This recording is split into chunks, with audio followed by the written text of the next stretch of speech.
محترم ناظرین، ویڈیو کو آخر تک ضرور دیکھیں اور سنیں، اور سب حضرات ویڈیو کو سبسکرائب ضرور کر دیں۔ السلام علیکم ورحمۃ اللہ وبرکاتہ۔ آج میں آپ لوگوں کو استقبال رمضان کے لیے 30 اہم ہدایات سنانے جا رہے ہیں۔ اگر ویڈیو اچھا لگے تو ویڈیو کو لائک، سبسکرائب اور شیئر ضرور کر دیں۔ علماء کرام نے رمضان المبارک کے استقبال اور تیاری کے لیے بہت سی اہم ہدایات اور تجاویز بیان فرمائی ہیں، جن کا خلاصہ 30 اہم ہدایات کی شکل میں ہے۔ نمبر 1، فرائض و واجبات کی ادائیگی اور توبہ و استغفار۔ آمد رمضان سے قبل یعنی پہلے فرائض و واجبات کی ادائیگی کا اہتمام کریں۔ اگر ذمے میں قضا نمازیں یا روزے ہوں تو ادائیگی کی ترتیب بنائیں۔ سابقہ زندگی کی تمام لغزشوں پر سچی توبہ کریں۔ دل کو گناہوں اور برے خیالات سے پاک کریں۔ آنکھ، کان، زبان، ہاتھ، پاؤں اور دل و دماغ غرض جسم کے کسی بھی حصے سے صادر ہونے والے گناہوں پر پکی توبہ کریں، تاکہ آپ گناہوں سے پاک ہو کر رمضان المبارک کا استقبال کریں، خوش آمدید کہیں۔ پوائنٹ نمبر 2، ہدایت نمبر 2، رمضان المبارک کے مسائل سیکھیں اور سکھائیں۔ روزہ، تراویح، صدقۃ الفطر، زکوٰۃ، اعتکاف اور دیگر احکامات ابھی سے سیکھیں اور سکھائیں۔ ہدایت نمبر 3، اپنے نفس کو تقویٰ کا پابند بنائیں، پرہیزگار بنائیں۔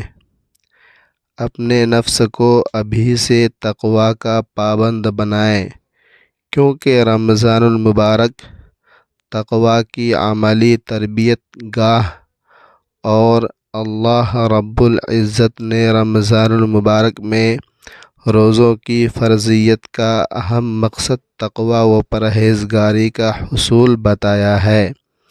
ہدایت نمبر 4، صلہ رحمی میں جلدی کریں۔ قطع رحمی یعنی رشتے ناطے توڑنا بہت بڑا گناہ ہے۔ قطع رحمی کی وجہ سے دعائیں قبول نہیں ہوتی، لہٰذا رمضان آنے سے قبل اس سنگین گناہ سے توبہ اور رشتہ داروں سے صلہ رحمی کریں۔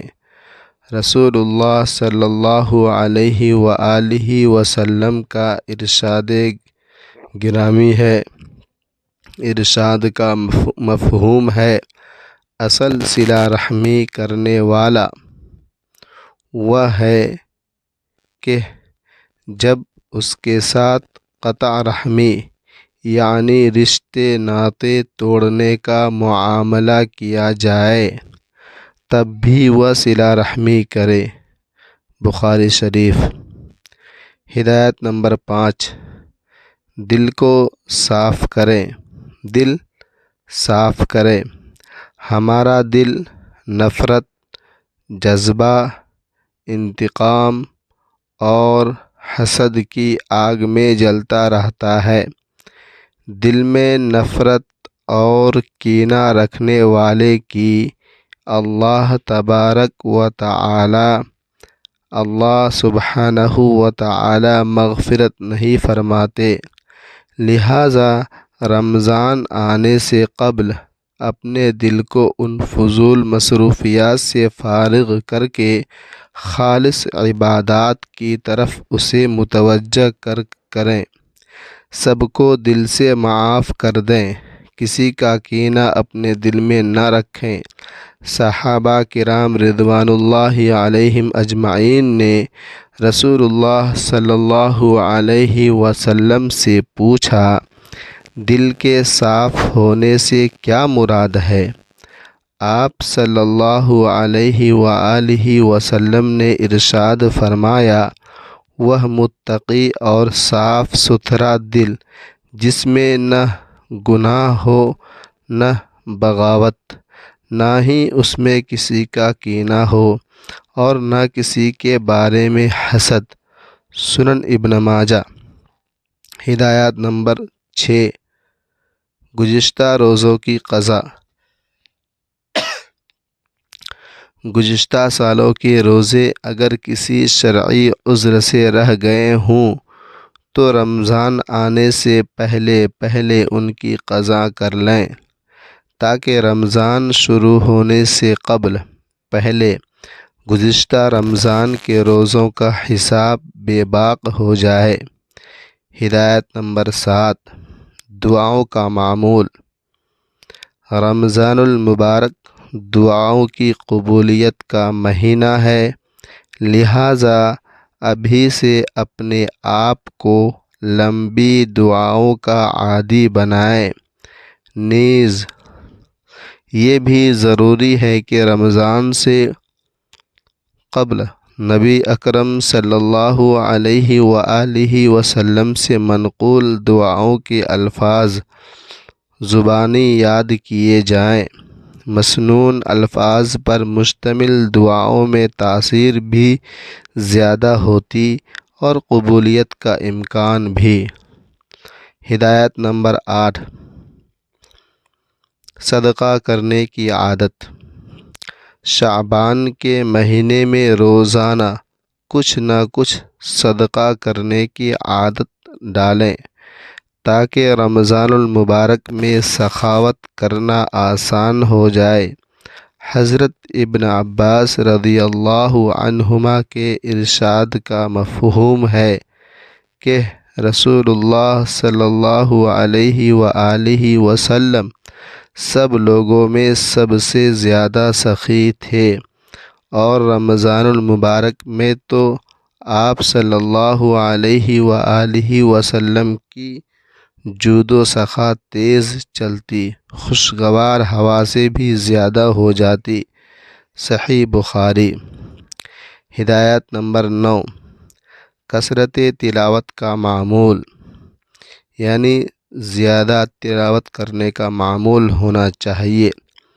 رمضان المبارک نزول قرآن کا مہینہ ہے، قرآن کے نازل ہونے کا مہینہ ہے۔ خوش قسمت لوگ اس ماہ میں تلاوت کی کثرت کا معمول بناتے ہیں، لہٰذا ابھی سے تلاوت قرآن کو زیادہ وقت دینا شروع کریں، تاکہ رمضان کی آمد تک آپ کثرت سے تلاوت کرنے کی عادی بن جائیں۔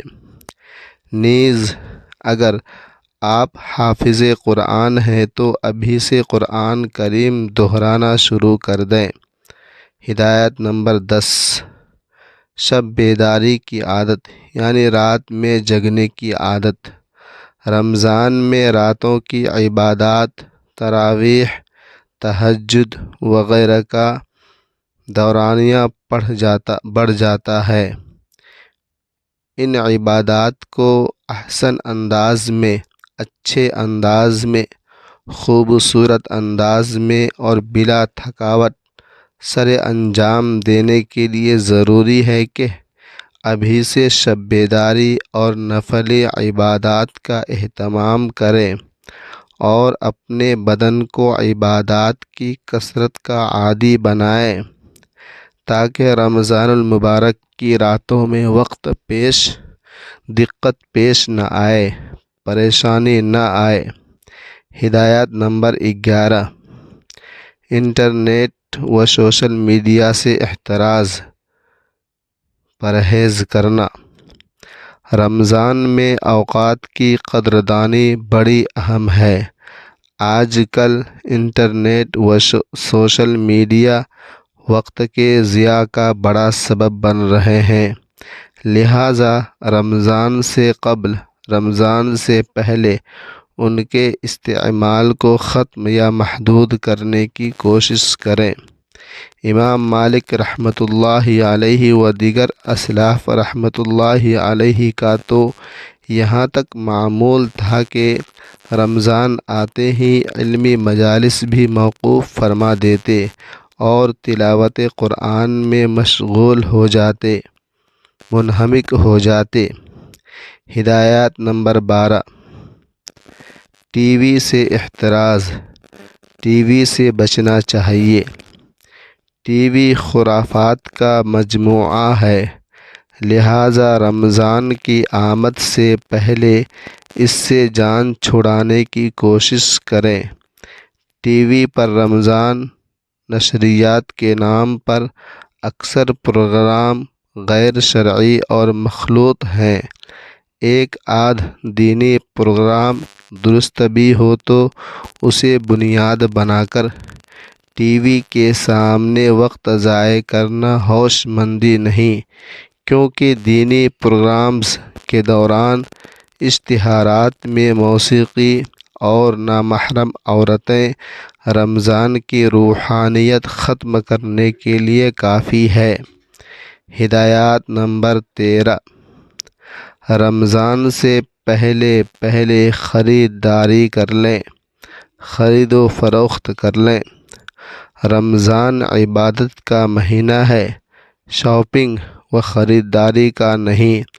نیز رمضان میں رش اور مہنگائی کی وجہ سے وقت اور پیسے کا ضیاع ہوتا ہے، لہٰذا رمضان کی آمد سے پہلے شعبان ہی میں عید کی شاپنگ مکمل کر لیں اور اہل خانہ کو بھی یہ بات سمجھا دیں۔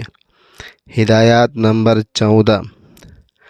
رمضان المبارک کے لیے کاموں کا بوجھ ہلکا رکھیں، کاموں کو کم کریں۔ گھر میں کوئی تعمیراتی یا رنگ و روغن کا کام کروانا ہو، مشین کی مرمت ہو، گاڑی یا سواری کا کوئی لمبا اور پیچیدہ کام ہو، اسی طرح دفاتر و کارخانوں کے محنت طلب پروجیکٹ ہو تو انہیں رمضان المبارک سے پہلے نمٹانے کی کوشش کریں، ختم کرنے کی کوشش کریں۔ ہدایات نمبر 15۔ نظام الاوقات ترتیب دیں، یعنی وقت کو ترتیب میں بنائیں۔ رمضان المبارک سے قبل اپنا نظام الاوقات مرتب کریں، اپنا وقت کو مقرر کریں، جس میں صبح اٹھ کر تہجد، ذکر، دعائیں، سحری، نماز فجر اور تلاوت سے لے کر افطاری، تراویح و دیگر معمولات تک کے لیے مناسب وقت متعین ہوں، اور نیند و آرام کی بھی بھرپور رعایت رکھی جائے۔ ہدایات نمبر 16۔ نوکر، خادم اور ملازم پر کاموں کا بوجھ ہلکا کریں، بوجھ کو کم کریں۔ رمضان المبارک کی آمد سے پہلے نوکر و ملازمین سے محنت طلب اور مشکل کام کروا لیں، تاکہ روزے کی حالت میں ملازمین پر کام کا بوجھ ہلکا رہے، کام کا وزن ہلکا رہے۔ رسول اللہ صلی اللہ علیہ وآلہ وسلم نے ارشاد فرمایا، جو شخص رمضان کے مہینے میں اپنے غلام یعنی خادم ملازم کے بوجھ کو ہلکا کر دے تو حق تعالی شانہ اس کی مغفرت فرماتے ہیں اور اسے آگ سے آزادی عطا فرماتے ہیں۔ مشکوٰۃ شریف۔ ہدایات نمبر 17۔ عمرے کی ترتیب بنائیں، عمرے کرنے کا ترتیب بنائیں۔ رمضان میں عمرے کا ثواب حج کے برابر ہے۔ صاحب ثروت یعنی مالدار لوگ ابھی سے عمرے کی ترتیب بنائیں۔ اسی طرح مسجد حرام اور مسجد نبوی میں اعتکاف اور نمازوں کا ثواب دیگر مساجد سے بہت زیادہ ہے۔ یہ ثواب حاصل کرنے کی ابھی سے کوشش کریں، ابھی سے اس کے لیے کوشش کریں۔ ہدایات نمبر 18۔ زیادہ سے زیادہ وقت مسجد میں گزاریں۔ مسجد میں اپنے وقت کو زیادہ سے زیادہ خرچ گزاریں۔ عموماً ہمارا دل، خاص طور سے ہمارا دل مسجد میں نہیں لگتا، لہٰذا ابھی سے نمازوں کے بعد کچھ دیر مسجد میں نفلی اعتکاف کی نیت سے ٹھہریں اور مسجد میں دل لگانے کی مشق کریں۔ کوشش کریں تاکہ رمضان کے آخری عشرے کے مسنون اعتکاف میں بیٹھنا آسان ہو جائے، سہل ہو جائے۔ ہدایات نمبر 19۔ نیند کم کرنے کی عادت ڈالیں۔ نیند کو ختم کرنے کی عادت ڈالیں۔ اگر آپ 8 گھنٹے سونے کی عادی ہیں تو 6 گھنٹے سونے کی عادت ڈالیں تاکہ رمضان المبارک میں دقت کا سامنا نہ کرنا پڑے۔ البتہ تھکاوٹ سے بچنے کے لیے دن میں تھوڑی دیر قیلولہ کر لینا مسنون بھی ہے، صحیح بھی ہے، اور تہجد پڑھنے میں معین و مددگار بھی۔ ہدایات نمبر 20۔ 40 دن تک تکبیر اولیٰ کے ساتھ نمازیں پڑھیں، اس کی بڑی فضیلت وارد ہوئی ہے۔ نیز ماہ شعبان کے آخری عشرے اور رمضان المبارک کے 30 دنوں میں اس کا اہتمام نسبتاً زیادہ آسان ہے، لہٰذا تکبیر اولیٰ کے ساتھ 5 وقتی نمازیں باجماعت پڑھنے کی ابھی سے ترتیب بنائیں، ابھی سے کوشش کریں، ابھی سے اس کی مشق کریں۔ ہدایات نمبر 21۔ سگریٹ، پان و دیگر نشہ آور اشیاء کا استعمال ابھی سے محدود کریں، کم کریں، تھوڑا کریں اور کوشش کریں کہ ان سے جان چھڑا لی جائے، ان کی عادت چھڑا لی جائے، ختم کر دی جائے، تاکہ روزے کی حالت میں کسی پریشانی کا سامنا نہ کرنا پڑے۔ رمضان المبارک نشہ آور اشیاء سے جان چھڑانے کا بہترین موقع ہے، بہترین وقت ہے، اور اس میں ہمت، حوصلہ اور اللہ تبارک و تعالی سے مدد مانگتے ہوئے ان آفات سے بآسانی جان چھڑائی جا سکتی ہے۔ ہدایات نمبر 22۔ ملاقاتوں کا سلسلہ محدود کریں، کم کریں، تھوڑا کریں۔ رمضان میں تقاریب، ملاقاتوں اور دعوتوں کا سلسلہ بھی محدود کریں تاکہ زیادہ سے زیادہ وقت عبادت میں صرف ہو سکے، خرچ ہو سکے، استعمال ہو سکے۔ البتہ بیمار کی عیادت اور تیمارداری، اسی طرح میت کی تجہیز و تکفین اور نماز جنازہ میں شرکت کے مواقع جتنے مل سکیں غنیمت سمجھیں۔ ہدایات نمبر 23۔ چھوٹی چھوٹی سورتیں زبانی یاد کریں، اس کو حفظ کریں۔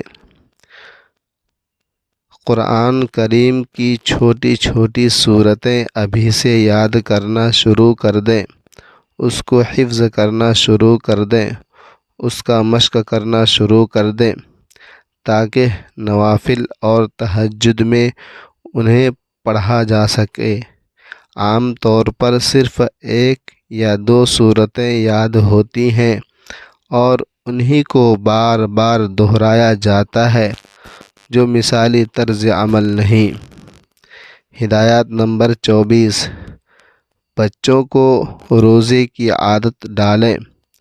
7 سال یا اس سے بڑے بچوں کو روزے کے حوالے سے خصوصی ترغیب دیں اور ان کی ذہن سازی کریں، انہیں رغبت دلائیں، انہیں کوشش کروائیں تاکہ رمضان میں انہیں روزے رکھنے کی عادت پڑ جائے اور بچوں کے زندگی بھر کے روزے آپ کے لیے صدقہ جاریہ ہوں۔ ہدایت نمبر 25، کم کھانے کی عادت ڈالیں، یعنی کم کھانے کی عادت ڈالیں۔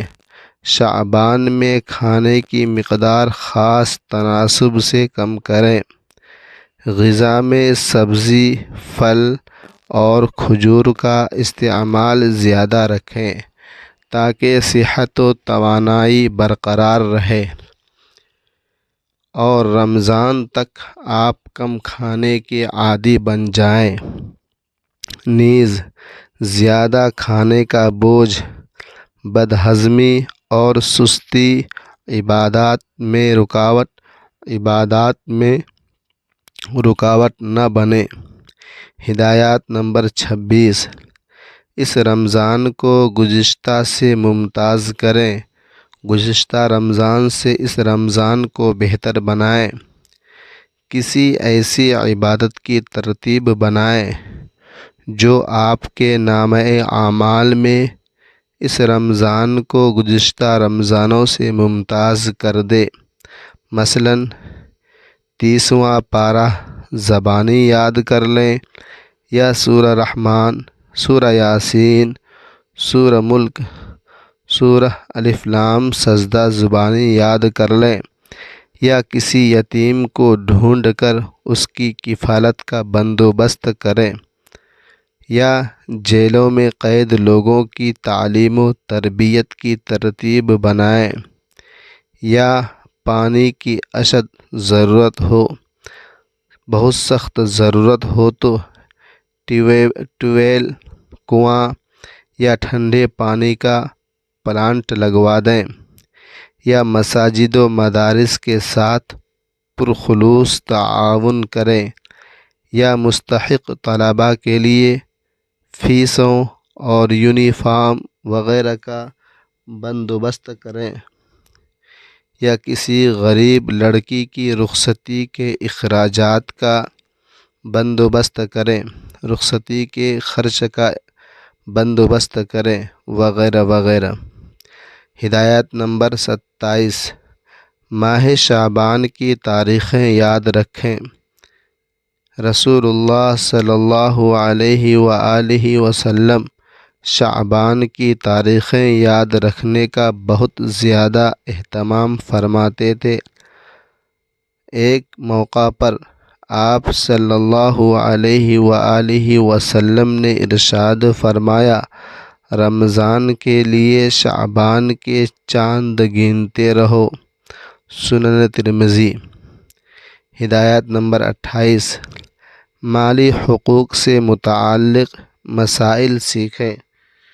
عام طور پر، خاص طور سے رمضان المبارک میں مالی حقوق جیسے زکوٰۃ، عشر، صدقۃ الفطر، نذر وغیرہ کی ادائیگی کی جاتی ہے، لہٰذا ضروری ہے کہ ان سے متعلق تفصیلی احکامات پہلے سے معلوم کر لیے جائیں۔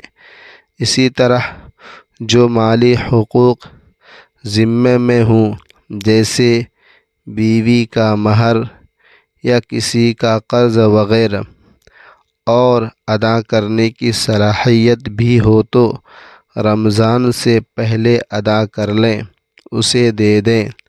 رسول اللہ صلی اللہ علیہ وآلہ وسلم نے ارشاد فرمایا، مالدار آدمی کا قرض کی ادائیگی میں ٹال مٹول کرنا ظلم ہے، بخاری شریف۔ ہدایت نمبر 29، رات جلدی سونے کی عادت ڈالیں۔ رات کو جلدی سونے کی عادت ڈالیں۔ دوستوں کی فضول مجالس، فضول باتیں، گپ شپ کی محفلیں اور رات بہت دیر تک سر انجام دی جانے والی سرگرمیوں سے آہستہ آہستہ کنارہ کشی اختیار کریں تاکہ آپ رمضان میں تراویح کے فوراً بعد بلا تاخیر سو سکیں۔ یاد رکھیں، تہجد اور سحری میں بشاش اٹھنے کا دار و مدار بر وقت سونے پر ہے، جلدی سونے پر ہے۔ ہدایت نمبر 30 اور یہ آخری ہدایت ہے، دعاؤں کا اہتمام کریں۔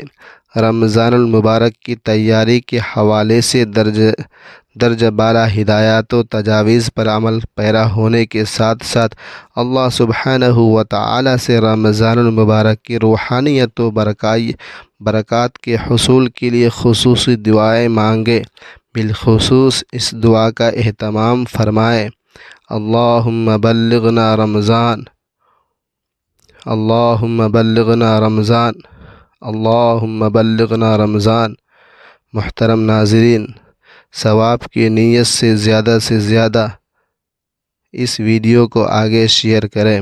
اگر باتیں اچھی لگی ہے تو ویڈیو کو لائک، سبسکرائب اور اللہ تبارک و تعالیٰ کے 99 ناموں میں سے کسی ایک نام کو کمنٹ باکس میں ضرور لکھیں۔